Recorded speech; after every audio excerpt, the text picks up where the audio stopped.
out the door. These calls have been echoed by leading experts and economists who have praised the plan, including top economic advisors to the last 4 presidents, both Democrat and Republican. And analysis after analysis has shown that the economic cost of inaction would be incredibly painful for the American people, something we saw last Friday with the latest month of weak job numbers. But they also know that we have a way to help workers and get our economy back by passing the rescue plan. So a couple of pieces of economic data you all may have seen. A CBO projection last week found that it would take the economy 4 years to bounce back and return to full employment without the rescue plan. Studies by the Brookings Institution and Moody's Analytics found that the economy could recover from the pandemic and return to full employment by the beginning of next year if the rescue plan is enacted. Moody's also found that passing the rescue plan would double economic growth, returning the economy to full employment a full year faster. A couple of other updates from our COVID team. You may have also seen this. Jeff Zients, the COVID coordinator, made a few announcements earlier this afternoon. Today, we announced the launch of our Federal Quality Health Centers, FQHC, vaccination program. Community health centers provide primary care services in underserved areas, reaching almost 30 million people. Under this new program, we will begin directly sending vaccine supply to community health centers, enabling them to vaccinate more of the people they serve, alongside other efforts like mobile health units and community vaccination centers. This announcement is another tool we are providing to state and local leaders in their work to reach underserved and hardest hit populations. Importantly, this program grew in part out of a suggestion from House committee chairs that the president had, of course, had a meeting with them on Friday, but even discussions prior to that. And he informed them during a call this morning that this program would be rolled out. Let's see, last few pieces. We also announced another increase in weekly vaccine allocations to states, tribes, and territories, bringing us up to 11 million doses. So overall, this after weekly increases the past 2 weeks, and it's a net 28% increase to states since we entered government. These announcements convey our steady drumbeat of progress and action by the federal government and our whole of government pandemic response. The president also will meet with members of the COVID response team in the Oval Office today to discuss their work and the next steps in shutting down the virus and getting American life back to normal. Last thing, I've noted a number of times, and some of you have asked about our progress and efforts on confirmations. We're pleased to see Dennis Mcdonough confirmed last night with 87 yes votes as the new Secretary of Veterans Affairs, and he, of course, is being sworn in today. We also would just like to reiterate the importance of getting our nominee, the president's nominee, to lead the Department of Education, Miguel Cardona, confirmed, obviously at a time where the American people are focused on the reopening of schools, focused on doing that safely. This is a step that Congress could take. He's obviously a pivotal and key partner in ensuring we can get that done swiftly and safely. With that, Alex, let's kick it off. I wanted to ask you off the top about the attempted hacking and poisoning of the Oldsmar, Florida water supply. Does the White House have any details on who committed the hacking, and is there any plan for review of water supply stations across the nation, or an effort to shore up the cybersecurity measures at those stations? Well, as was announced earlier today, the FBI and the Secret Service, of course, are undergoing an investigation. That's something we'd certainly defer to them on any specific details of their findings of that investigation.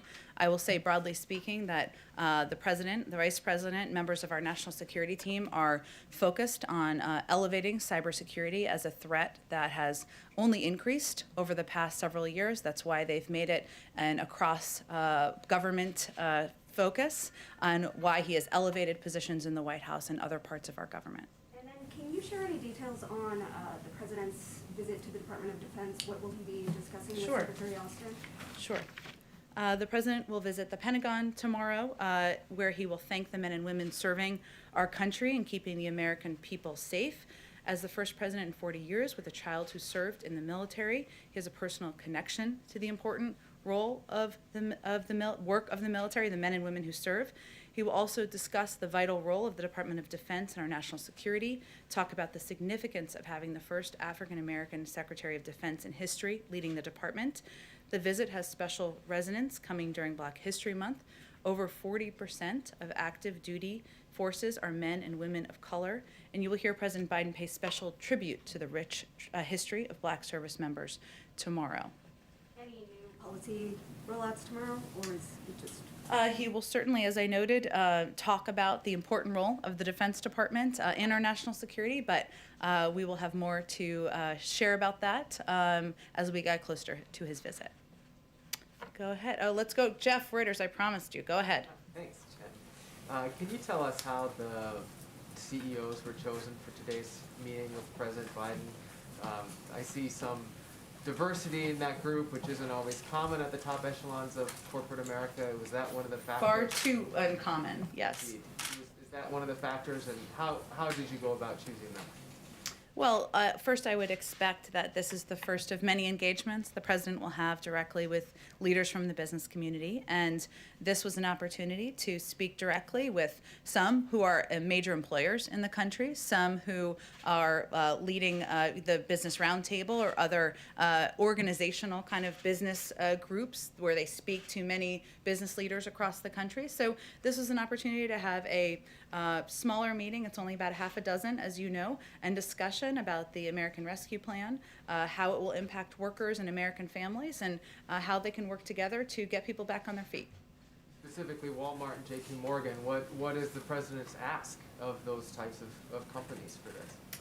I wouldn't look at it through that prism, Jeff. I would look at it as a conversation with leaders who have, Walmart is, of course, one of the biggest employers in the country and states across the country.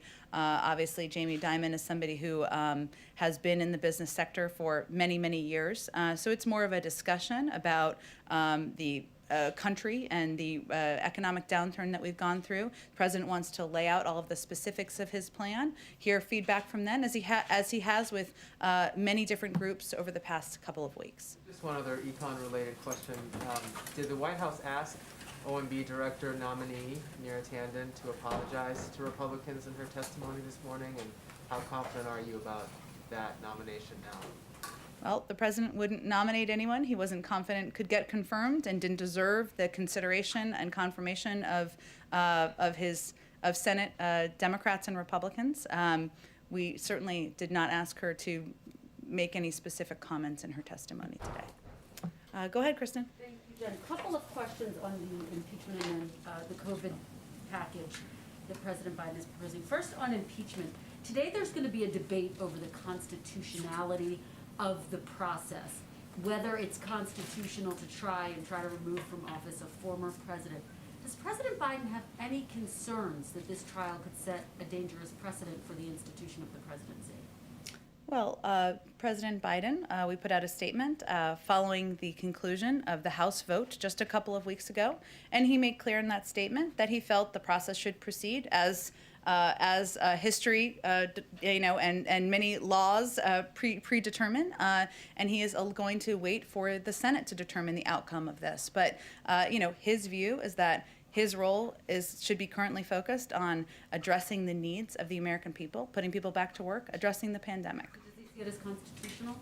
I don't think that's for me or us to opine on. Obviously, he said that the process should proceed, and it's doing exactly that. Let me ask you, as millions of people tune in to watch this trial, presumably throughout the week, they're going to see the former president's lawyers argue, based on the briefs that they have filed, that some Democrats have used incendiary rhetoric. They are going to point to Representative Maxine Waters, for example, who in 2018 called on supporters at a rally to confront and at one point harassed Trump officials over their support of the child separation policy, the zero tolerance policy.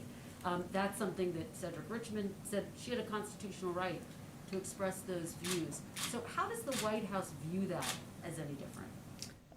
Look, Joe Biden is the president. He's not a pundit. He's not going to opine on the back and forth arguments, nor is he watching them that are taking place in the Senate. Okay, let me ask you about the COVID relief package. Yesterday, the Ways and Means Committee Democrats proposed limiting the $1,400 direct payments to those making $75,000 or less. Is that something that President Biden supports, and does he have any concerns that progressives might not be on board with that?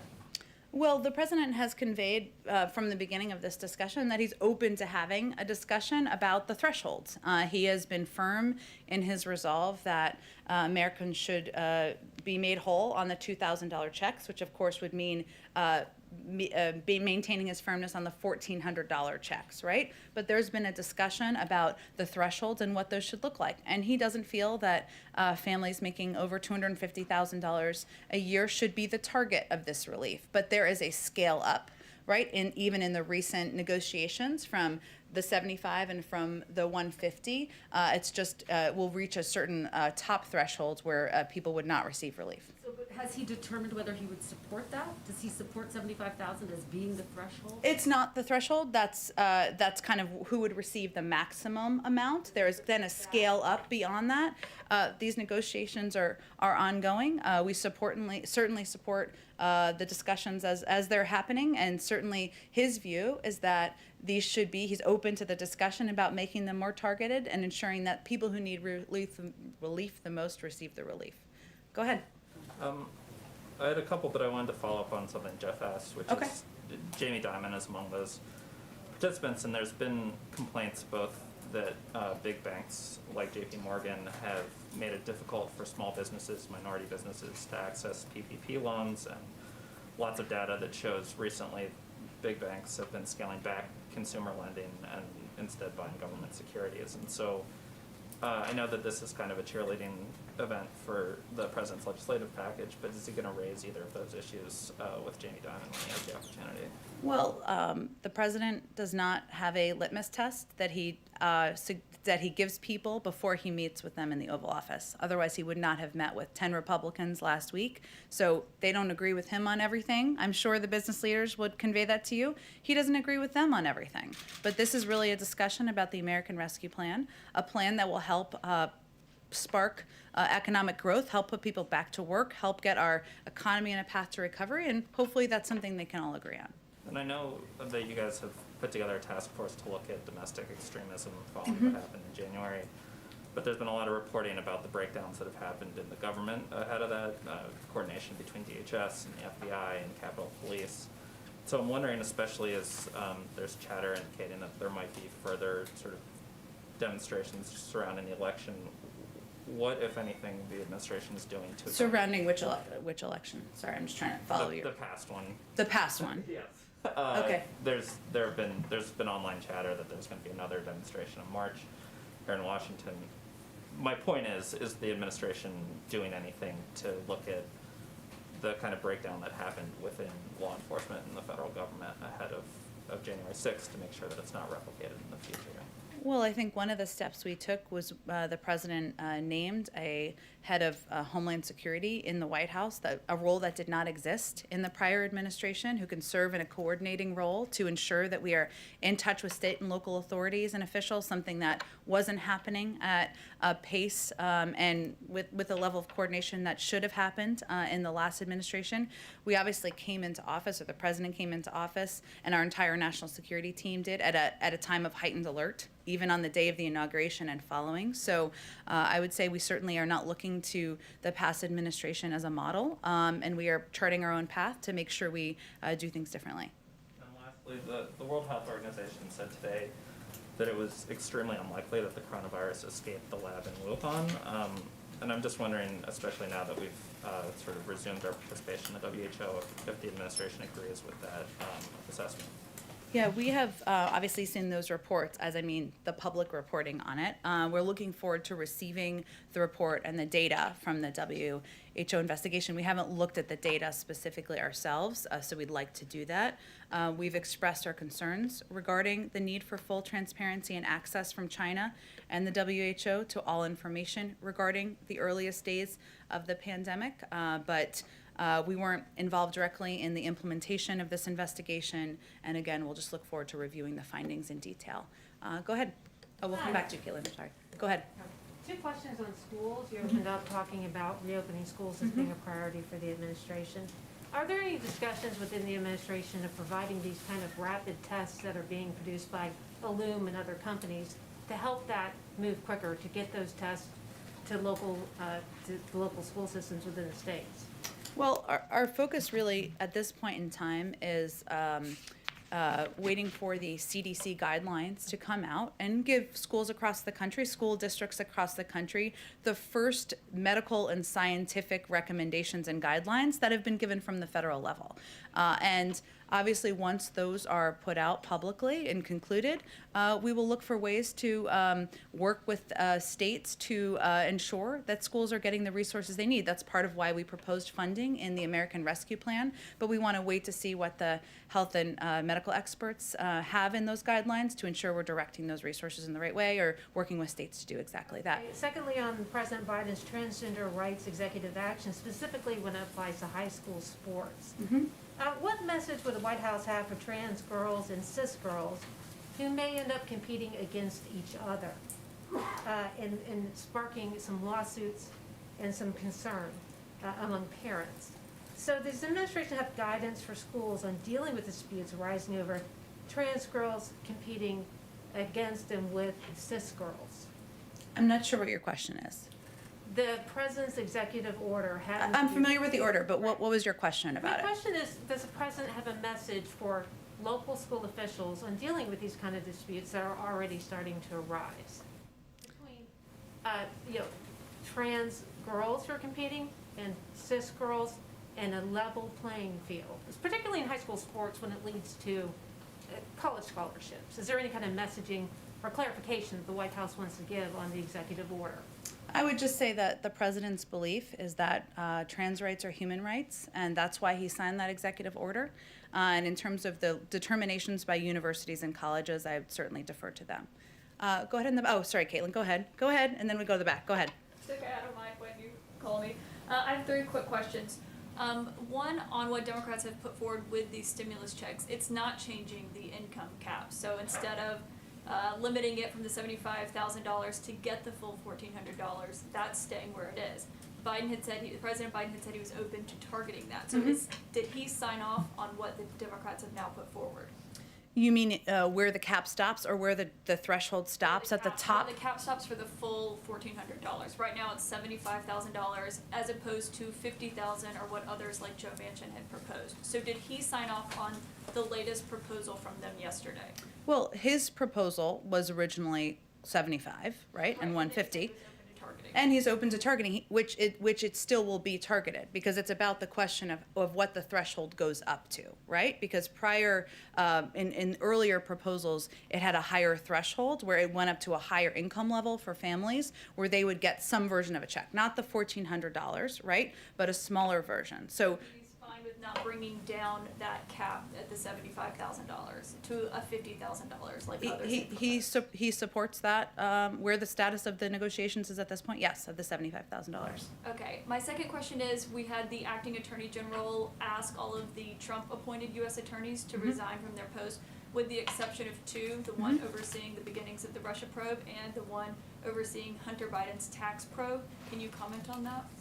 As you know, this has been commonplace among previous administrations, and we look forward to working with the Senate to swiftly fill these openings in the coming weeks. The president has also made clear that he wants to restore the independence of the Department of Justice and to ensure it remains free of any undue political influence. That will be helped when our Attorney General is, of course, confirmed. But the decision to leave 2 U.S. attorneys in their roles is a reflection of that commitment. Okay, so he had no conversations with the acting attorney general about the 2 who remained in their post? In what way? You mean who would leave? President Biden didn't have any did he have any conversations with the acting attorney general about leaving the U.S. attorney in Delaware and Connecticut in their post? These were decisions that were made in order to fulfill his promise of maintaining independence and ensuring that he sent that message in every action that was taken. Okay, and my last question, I know you said the president is not a pundit. I think we all agree with that, understand that, but he is the first president to be in office and have a former president, his predecessor, go and face an impeachment trial just down the street. So how can he not weigh in on whether or not it's constitutional, given he is the current office holder, and the questions of what precedent this sets and whether or not he agrees that it's constitutional? Well, again, this is obviously a big story in the country. No one's denying that here, and there's certainly going to be a lot of attention and focus on it. But our focus and the president's focus is on putting people back to work, getting the pandemic under control, and that means we're not going to weigh in on every question about the impeachment trial, and we don't feel it's necessary or our role to do that. Go ahead. Couple topics, I'll get through them quick. The CBO is projecting that raising the federal minimum wage to $15 an hour would lift 900,000 people out of poverty, but it would cost 1.4 million jobs. That is a difference of 500,000 people. What happens to them? Well, I would also say that in the CBO, findings, I should say, that they've also concluded that 27 million American workers millions of low-wage workers, I should say, 27 million American workers would be able to would help get them out of poverty. So there's a huge impact of raising the minimum wage. That's why the president supports it. There are also many other economic studies that show that raising the minimum wage has minimal impact on employment. A study of U.S. state-level minimum wage changes over 4 decades found that the number of jobs remained essentially unchanged over the 5 years following the increase. So the president supports it because he believes that raising the minimum wage is something that American workers, American families deserve, and that lifting 27 million American workers out of poverty, reducing inequality, would be a very positive step for our country. And once there's an agreement, does President Biden support sending stimulus benefits to undocumented immigrants? Again, I don't, if somebody has a social security number, like a child or a spouse, then they would be eligible, but he supports sending benefits to people who are eligible as a part of his proposal. Okay, and then on transparency, I have a very specific question about Okay. Executive Order 13891. One of the president's executive orders on the first day revoked a policy that required federal agencies to post their guidance on a searchable database. There are questions now on Capitol Hill from some Republican senators about why that was revoked. And so now the question to you. Well, agencies have definitely not been told to take down databases or other public information. That would be inconsistent, which I think is why you're asking the question, with what the president has talked about, what the vice president talked about. We want agencies to use all the tools available to them to make public policies transparent and accessible. However, this executive order was revoked because it created unnecessary hurdles and cumbersome processes for agencies that wanted to get guidance out to the public. In some cases, it was resulting in the delay of information going out more publicly by a couple of weeks or even a couple of months. That's obviously not acceptable, and we want it to be more efficient than that. And one quick one on conflicts of interest and some reporting that's been done by our colleagues at other networks. The president's son-in-law, Dr. Howard Krein, was advising candidate Biden on COVID-19 response while he was investing in companies involved with the COVID-19 response through his company, Startup Health. Dr. Krein has been at the White House since the inauguration. Is he still advising the president on COVID-19 response? Well, Dr. Krein is his son-in-law. The Which is president. why there are questions about a potential conflict Well, of and I think interest. he was here because the president was inaugurated recently, which is understandable. The president has made clear that there will be an absolute wall between him and any businesses connected with his family members. And as he reiterated just last week, no family member is going to have an office in the White House or be involved in any government policymaking. That applies to his son-in-law and applies to every single member of his family.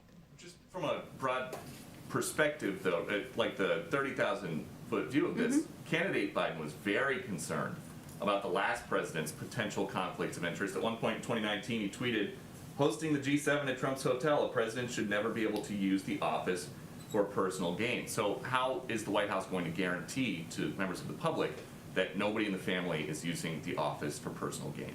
We've put in place stringent policies in order to ensure that it is not being used for personal gain. There's not a single member of the family who is employed at the White House, will have an office in the White House, or will benefit financially. And those are strict ethics requirements that have been put in place and the president has approved. Go ahead. Thank you. 2 questions, if I might. One, on the president's stimulus package, you've been arguing consistently that his goal of unity doesn't mean creating a one party, right? And you also point out that there are polls supporting what he's trying to get out there. but what is his bottom line for showing that he has really tried for unity? Would there be one Republican senator would be enough? Would 0 be enough? Like, would he be happy if no Republican senators support his bill? I guess that's what it boils down to.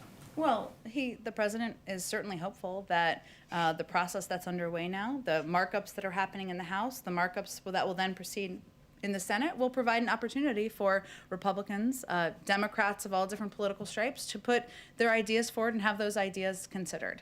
At the end of the day, his view is that urgency is his first priority here, and that the American people, people who are concerned about getting food on the table, 1 in 7 American families, people who are worried about reopening schools and getting their kids back in the classroom, people worried about whether their grandmother and their cousin are going to get vaccines, that's where his priority is. So the question really is, if 74%, depending on the poll, of Americans, including the majority of Republicans in some polls, support this proposal, support the components of this proposal, then why aren't more Republicans supporting it? We certainly hope they will, and welcome them to the table. Go ahead in the back. I did have one other small Sure. one, if you don't mind. This is literally a housekeeping question. Okay. People keep saying Literally housekeeping. housekeeping, Yeah, this is okay. actually housekeeping. Okay, You're probably going to say it's I'm very interested to hear what this is, but go You're ahead. probably going to say it's the airplane question of today, but I certainly am not. I've learned my lesson on that it's one. not the airplane, I promise you, but it's close to the ground. President Trump, former President Trump, he broke tradition by not having his predecessor have a portrait hanged up here. That, as far as I understand, that was something that was considered totally the normal thing to do. Will President Biden be inviting his predecessor to hang up a portrait somewhere? And will he get the Obamas back in to finally get their ceremony? I have no portrait revealings or portrait plans or portrait events to preview for you, but I have not been given any indication that we would break with tradition in that regard. Go ahead.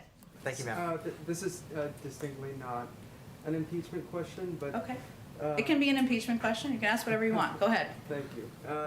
Does the president believe that former President Trump engaged in insurrection as described in Section 3 of the 14th Amendment? The president has put out multiple statements conveying that what the president did and his words and his actions were, and of course the events of January 6th, were a threat to our democracy. But he ran against him because he was concerned that former President Trump was unfit for office, in part because of his past history of invoking violence around the country. So President Trump is not here because, former President Trump is not here because President Biden defeated him. More of the American people voted for him, and now his focus is on delivering on his promises to the American people. On an unrelated note, where does the president stand on an effort in California to recall Gavin Newsom?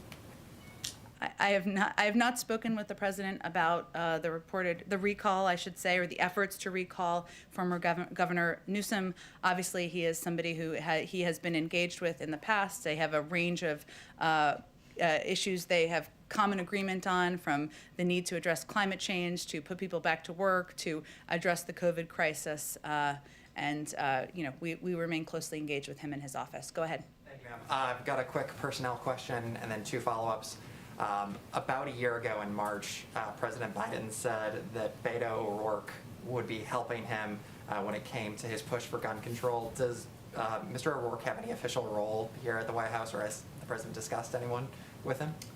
He doesn't have any official role. Obviously, the president spoke that back then during the campaign, and I know still has admiration for the role that Beto O'Rourke played in elevating the issue of gun violence and the need for gun safety measures, but I don't have any personnel announcements to make. And then you talked about hopes for transparency from China, and you talked about the need to get that data from the World Health Organization. Earlier in the pandemic, April and May, there was a lot of criticism that the World Health Organization was praising China for its transparency at a moment when China certainly wasn't.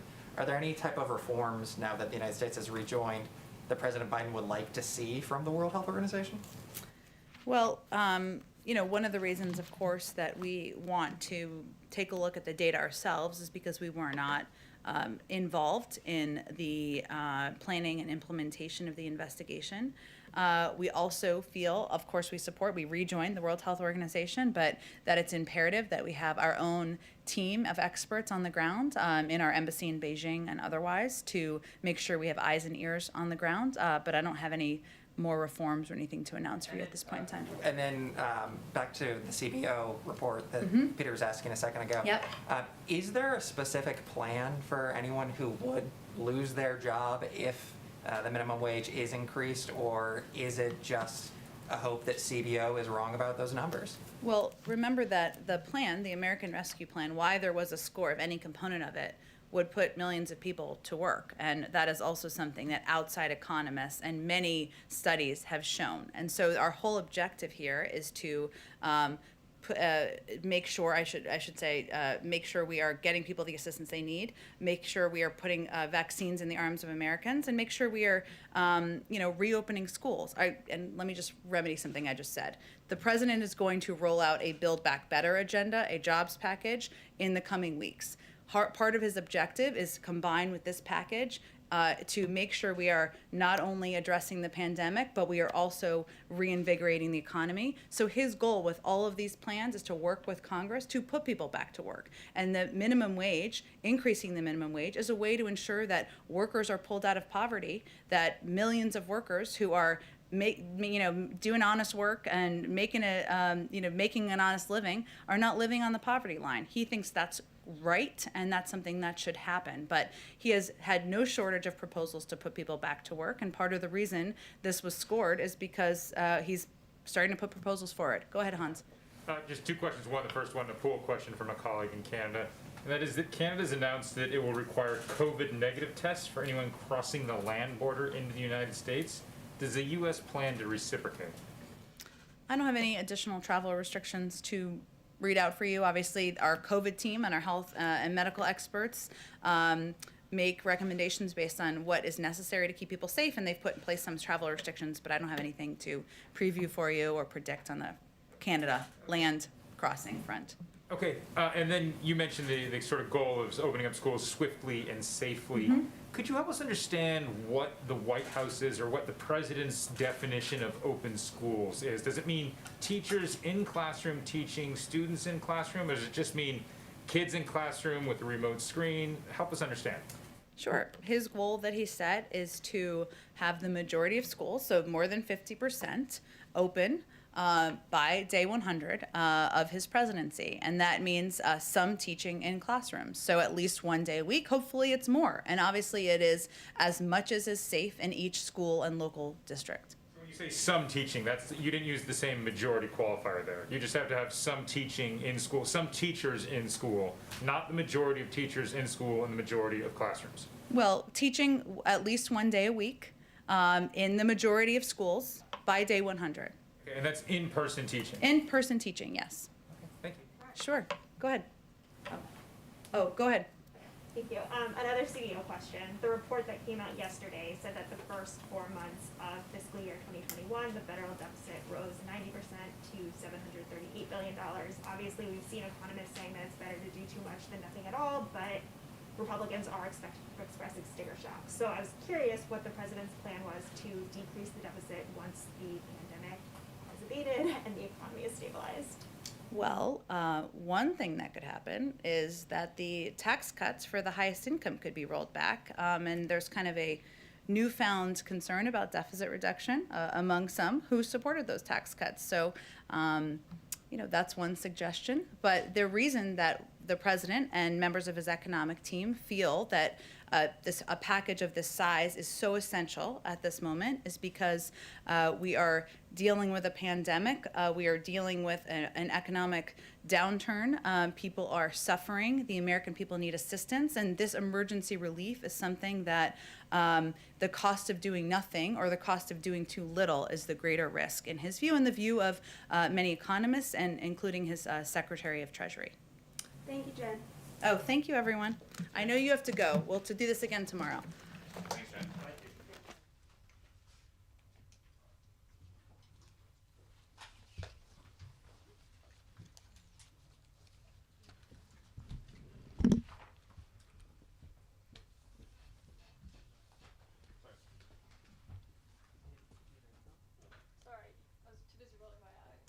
at me?